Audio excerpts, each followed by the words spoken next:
Usually I talk about sustainability, technology, urban development, and actually a combination of those three. That's my expertise. All the projects I manage are about those three themes. Today is a little bit different. First of all, I do not have any educational background in either of the fields I just mentioned, but that should, for you, not a problem. You don't have a degree anyway. Today I'm going to talk about sustainability and technology, very shortly, and then about the third element, and I call that easy. And it may sound easy, but actually it's hard working, because it's what I'm good in, so it should be hard working.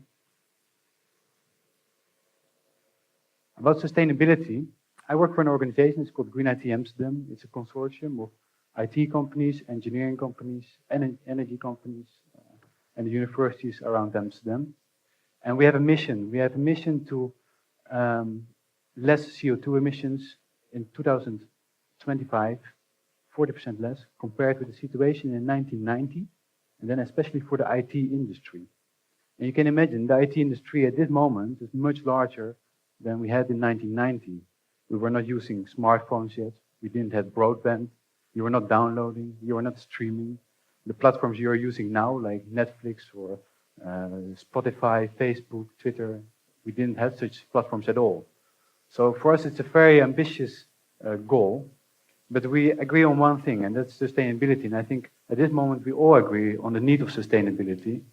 We have water scarcity, we have energy issues, we have material scarcity, we have pollution, bad air quality, even in the Netherlands.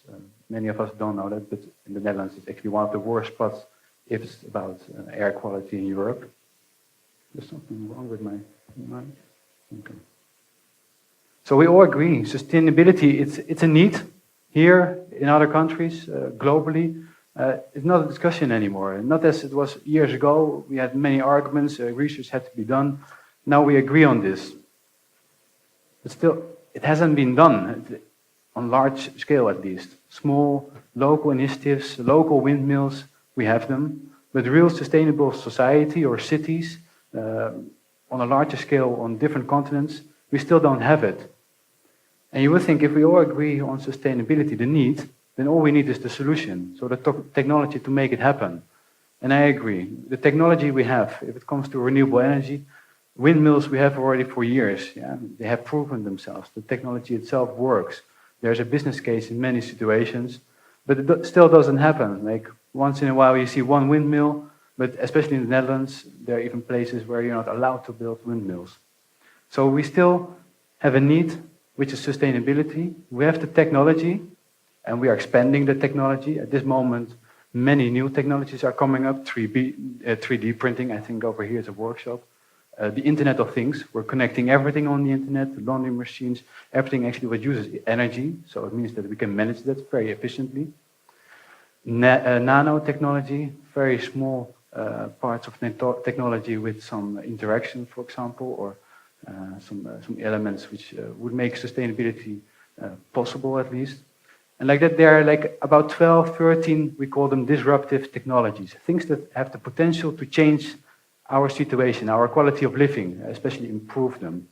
So again, we have the need of sustainability, we agree on that. We have the technology which could solve everything what we need, and especially in areas where they still don't have a basic quality of living, like the term sustainability we use here is entirely different than in other continents. So at least we should be able to help those areas to have at least this basic thing. Yeah? So we have the technology to solve everything, and increasingly. But it doesn't happen still on the large scale. We still don't have renewable energy on a large scale, small percentage only, 4% of energy in the Netherlands is renewable energy. The rest is pictures like this, pollution. So I'm going to talk about this third element, why it still doesn't happen, and what we need to do to make it happen. I call it easy, making it easy. Sustainable technology or sustainability by technology, we're going to make it easy. And the first one is expand. We have been talking about here as well here, some speakers, local initiatives, take initiative, leadership by youngsters like you, social entrepreneurs, and that's great. I mean, I admire that, I support that, I like it very much, I follow initiatives like that, but it's very local, it's limited. what you can reach, the impact at least, is limited. You can be sustainable, but you have to expand to grow. You have to connect. You have to move beyond your borders to get something larger. And that is something very well to realize, because we have done sustainability business for years already. We have seen, for example, fair trade clothes, fair trade food, and often it's locally. So the people, the entrepreneurs starting that, they're satisfied. They think they're doing something well for the environment, and that's true. I agree with that. But then they're satisfied.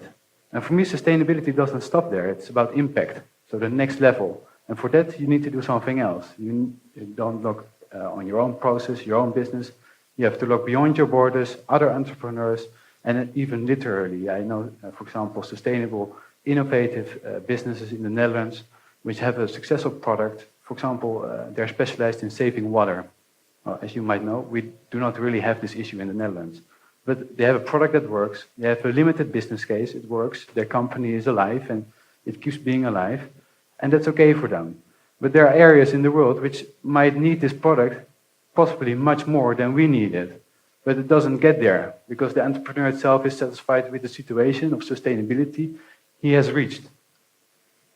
That's the first one, expand. The second one is attract and adapt. You have to make it interesting. You have to make it design-worthy, actually that it's self-promoting. You can have an innovative technology, a solution for sustainability, but if it's not attractive, if the design is not great, people won't use it. You have to make sure that you can adapt. Like the innovative solution you're pushing, the technology itself, the sustainable technology, it should be part of a change. So not only a solution for a problem, but part of a system change. And you have to be able to adapt in an existing ecosystem. So not that you have a system which you need to change for the technology you want to push. Your technology needs to be contributing to the change you want to reach. That's a very important difference, and I've seen it many times. Innovative solutions which require lots of changes in an existing ecosystem of environment, and it doesn't work like that. It takes far too much energy to convince people to overcome certain barriers. The other one is share and support, and those are very well connected. As I said before, the thing you can do is very limited. So you have to share your experiences, but as well, you have to overcome barriers. As I said before, for example, you have to overcome barriers like trust, existing institutions, government regulations. There are many things that can stop your initiative, as great as it might be, before it even started.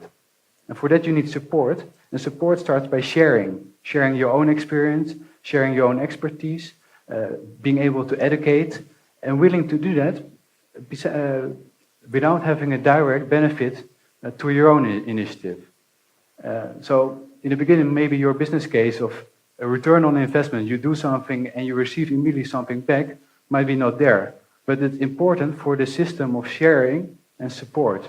Because if you share something, you receive support back, and you become a part of a larger system.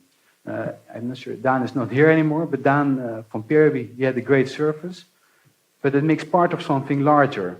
And that's what I mean, it makes part of the sharing economy, which is a whole movement of different kind of initiatives like Peerby, and it's like a whole ecosystem of a new movement. And it means that it's easier to understand for people, it will be more promoted. You have to overcome less barriers, you're just stronger, you're a part of a network. I do this every day. I work for an NGO, and we manage a consortium of companies, like 50 organizations. And all of them have their own initiatives if it comes to sustainability in cities. They want to make the Amsterdam region more green, more sustainable by using technology. And they combine the expertise and the innovative lessons they learned into something stronger. Before this NGO, which I'm part of, Green IT Amsterdam, started, there was no such thing as Green IT. Nobody heard of it. But all of them already had those activities. So if you do something, be part of something larger, because you become stronger. Actually, one more remark about sharing. At this moment, about 4% of the people work in the European Union, part of the working force which is active today. Only 4% works on the green economy, which is very less. But it shows as well, with very less, 4%, you can do already some things. But it would be more interesting if 50% of this working force we have, even 50%, half of the active population, would spend 4% of their time on the green economy. Because then it means that there are far more initiatives and people you can share experiences with, you can learn from each other, you can build something stronger. So the group of people who are working on the same team as you is becoming larger. That's far more interesting. You'll see far more interesting results and solutions. But it ends with your initiative, and actually it has been mentioned here before. You have to do something before you can build something. So somebody has to start his own sustainable initiative of technology solution to become greener or more energy efficient. But you have to remember that you're a part of something larger. So you might be the first building block, but if you put your energy in it at least, you can be part of something larger with more impact. So you can go beyond this sustainability level. And it means as well that there's place for everybody. So, as I mentioned before, we have the sustainability need, which is actually a theme park for environmentalists, which I'm not. Another subject is technology. I'm not a technologist, I'm not a techie, I'm not a developer. I make nothing, basically. But there's this third element, which I call easy, and that's for everybody, for all of you. I've seen here many talented, even dancers and singers. And there's a part of you as well in this element, which I call easy, because there's place for people who can design, who can build communities, who can communicate, who can lead, creative thinking, networking, it can tell stories. I think that's very important. And those people can help the people who have the technology for the need we all share. And that's something I would like to remind you of.